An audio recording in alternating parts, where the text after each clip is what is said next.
আজকের রেসিপি ফুলকপির পরোটা। এটি খেতে খুবই সুস্বাদু হয়ে থাকে। তো এর জন্য একটা মিডিয়াম সাইজের ফুলকপি নিয়েছি, এটি বড় টুকরো করে কেটে নেব। একটু লবণ জলে ভালোভাবে ভাপিয়ে নেব। আটা নিয়েছি, সামান্য স্বাদ অনুযায়ী লবণ দিয়ে দিলাম জোয়ান, আর দিয়ে দিলাম সাদা তেল। তারপর অল্প অল্প জল দিয়ে ভালোভাবে আটার ডোটা মেখে নিয়েছি। তারপর ফুলকপিগুলো কুড়িয়ে নিয়েছি। একটা কড়াইতে তেল দিয়ে দিলাম।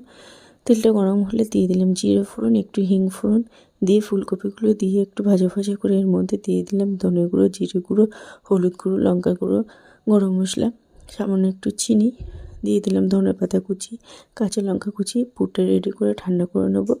গোল গোল করে রুটির শেপে লেচি কেটে নিয়েছি, রাউন্ড শেপ করে বেলে নিয়েছি। তারপর মাঝখান বরাবর পুর দিয়ে চৌক আকৃতি পরোটা বেলে নিয়েছি। তারপরে ছেঁকে নিলেই রেডি ফুলকপির পরোটা।